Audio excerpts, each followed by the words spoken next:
How's it going, everybody? My name is Philip, and today I'm going to be reacting to the rules of Turkish oil wrestling. I've been kind of, not like interested, but I'm curious about it.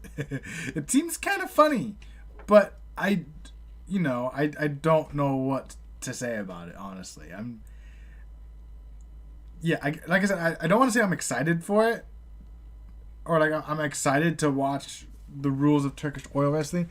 I'm more curious about it, and I'm interested in seeing what it's all about, and to see if, because obviously my mind goes to a dirty place when I think of oil wrestling. Like I'm thinking, no, I'm not even gonna. Just I'll let you guess what exactly I'm thinking. Maybe I won't say if you were correct or not. I might leave a like on your comment, but that's about it. I won't say if that's true or not. But I'm definitely interested to see if it's more than what I'm thinking, which obviously it will be, because it's different. Okay, let's just make sure we're aware that it's different. So let's check this out. Nin explains the rules of Turkish oil wrestling. Oil wrestling, or yağlı güreş in Turkish, is the national sport of Turkey and is one of the oldest sports in the world. Huh.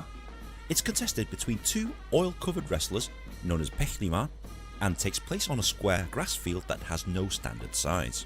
The object of the game is to force your opponent to expose their belly towards the sky, making them fall over onto their side, or to lift your opponent from the ground and carry them for a number of steps. If you manage to do any of these things, the referee will stop the contest immediately and you win the match. Wow. Now, before I explain the rules, I know what you're all thinking. What's with the oil? I'm glad you asked. Even though this looks kinda strange, there's a very good reason for it. Before a contest begins, wrestlers will be covered from head to toe in olive oil. Is there a specific reason why olive oil? I'm sure he's going to go into it, but that just seems a bit weird. But let's continue. This is for several reasons. The main reason is to make it incredibly difficult for your opponent to grab anything. It seems counterintuitive, but it levels the playing field massively. Size and strength is only useful if you can actually grab your opponent, so the olive oil removes that advantage. Wrestlers must rely on speed and technique in order to win this contest. This ensures that wrestlers of different weights can wrestle each other fairly. Okay. The second reason is that it has a cultural and spiritual meaning, and rather conveniently, it also acts as a mosquito repellent. Really? Wrestlers must wear heavy water buffalo leather pants, known as a kisbet, which weigh 13 kilos each, and must also be oiled to prevent your opponent from grabbing them. Once the referee tells you to go, the match begins. You are allowed to push your opponent, grapple your opponent, trip them up, throw them to the floor, or lift your opponent completely from the ground. The idea is to get your opponent to expose their belly towards the sky, Seems a bit or random. force them to fall backwards onto their side. The main way this happens is to pin their shoulder blades to the floor. This is similar to a pin in modern wrestling, and this would win you the contest immediately. But in general, doing anything to have them fall backwards onto their back, or forcibly onto their side, counts. Ooh. It only has to happen for a split second, so understandably, wrestlers are incredibly cagey about protecting their torso. The other way to win is if you manage to pick up your opponent and walk for 3 or 5 paces, depending on the tournament. This shows physical superiority, and once this happens, the referee will stop the contest and award you the win. That would suck. Wait, what's this guy doing? Believe it or not, putting your hand down your opponent's pants is perfectly legal. Why? That seems very gross. Bit weird. And it's actually encouraged. Remember, grabbing onto your oiled up opponent is difficult, so wrestlers find any way to hold onto their opponent to exert force on them. And putting your arm down your opponent's kisbet to grab the inside leg, or using the waistband of the kisbet, is a good way to do that. Ah, okay. There are various techniques that you can employ with your hand down their trousers that can leverage your opponent's body out of position. And before you ask, no, you cannot grab their penis and you cannot stick your finger up their anus. It's funny because I actually was not thinking that. With how dirty my mind actually is, I was not thinking that at all. I'm glad we got that cleared up, guys. That caught me off guard. Like I said, I was not expecting that at all. Oh my gosh. Oh my god. Okay, let's go. Just in case any of you has any funny ideas. There's also other things you cannot do. You cannot strike your opponent, poke them in any sensitive area, verbally abuse your opponent or the referee, and if your kismet comes off during a bout, you are disqualified immediately. Damn. Prior to 1975, matches had no time limit. Okay, so here's a question. So what if you pull your opponent's kismet off? Do they lose? Like, if you specifically go to pull their pants off, does the guy doing the pulling loses, or the guy that got it pulled off lose? Which means that contests could last hours, or even days. But in modern times, there's a 30-minute time limit, with big tournaments having a 40-minute time limit. If there is no clear winner after normal time, the match may go to extra time, where scores are recorded, or indefinite time, where an outright winner must be declared. Extra time is an extra period of anywhere between 10 and 15 minutes, where the wrestler's techniques are given a score by judges. If no wrestler wins outright, the highest point score at the end of this period wins. Indefinite time has no time limit, and coloured bands are tied to the wrestler's ankles. They carry on wrestling until one of them wins the contest, or if one of them pulls the coloured band off their opponent. The first wrestler to do this wins. Whilst the rules of Turkish wrestling are easy to understand, there's a few other things that you'll need to know before playing or watching Turkish oil wrestling. For example, Peshdav. Before each bout begins, wrestlers warm up in a ritual called Peshdav.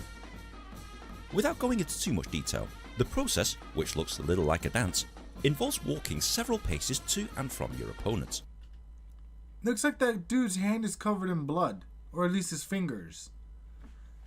This dude right here, like, looks like his fingers are covered in blood. Is that just the oil? Because I've never seen olive oil be that color. Bowing down on their left knee to put their right arms on the floor, touching their knee, lips and forehead, before shouting at themselves for encouragement. Oiling. As you've probably guessed from this video, it's advantageous to have plenty of oil on you.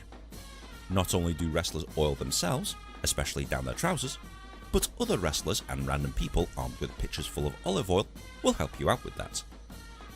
Wrestlers reserve the right to add more oil during the contest, and pause the bout if they need to wipe it from their face, but only at the discretion of their opponent.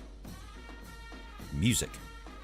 During bouts, you might hear music similar to what's been played in the background of this video. This creates atmosphere during bouts and is usually played by up to 20 drummers and 20 flutists. Chasga. The referee in a Turkish oil wrestling match is known as a Chasga. He is usually dressed in white with blue trousers, and their job is part master of ceremonies, part referee. He is responsible for leading prayers, introducing the wrestlers to the crowd, ensuring that bouts are fought fairly, and for announcing the winner by holding their arm in the air after a contest. Forfeit. If a wrestler cannot continue due to injury or tiredness, they can announce that they do not wish to continue to their referee and to their opponent. At this point, the referee stops the contest immediately and the opponent is declared the winner. Köchbinar. That's okay. That's one thing that I will say. That looked kind of okay. I don't want to say it because injuries are not cool, but it was kind of cool to see. It looked like a lot of the other wrestlers came to help him out. Which, I mean, granted, you needed a doctor or a physician or something to go and help out as well. But I always think it's kind of cool when a player goes over, or another, like the opponent or whoever goes over and tries to help out with an injury. I always find that to be really cool and fair play and everything. I like that. So fair play to whoever just went up to help that dude.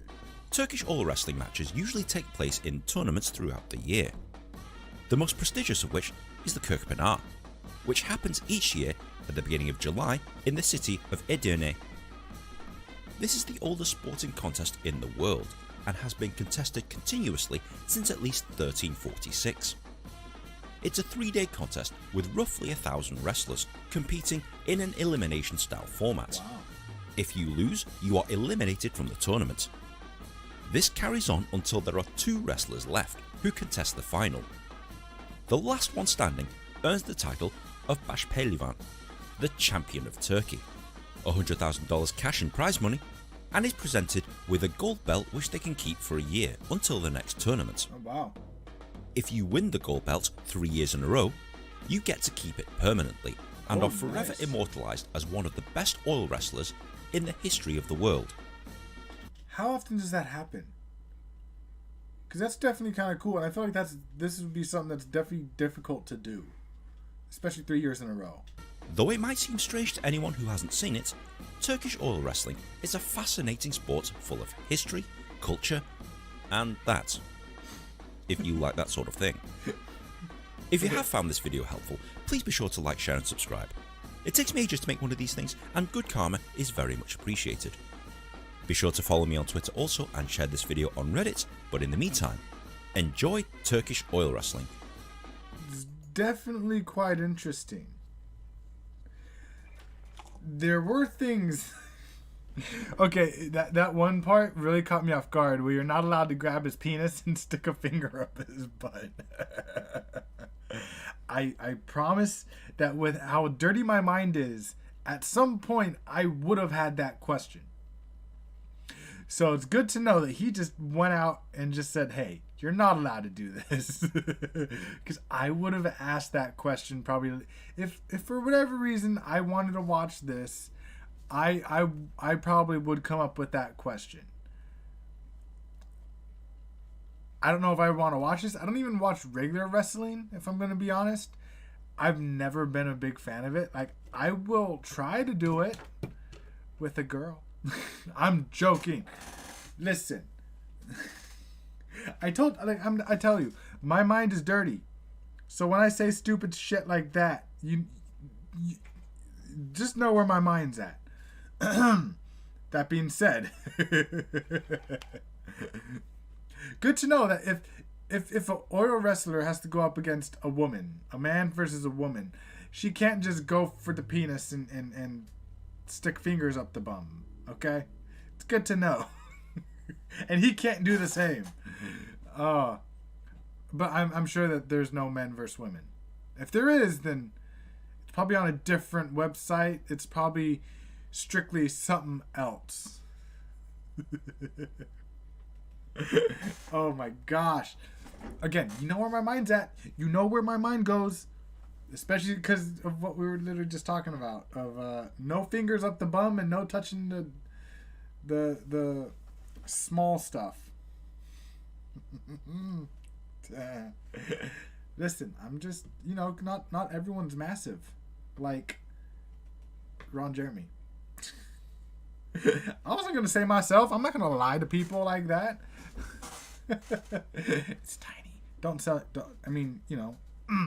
Point is, thanks for watching.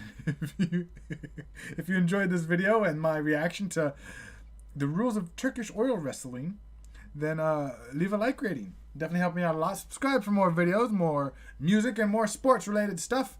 And probably more scary stuff as well, because I'm always down to watch some scary stuff. So thanks for watching, and I'll see you guys next time. It's going to be so much fun. I don't know what I'm going to do next.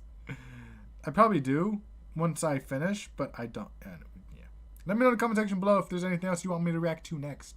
Thank you, and I'll see you guys next time.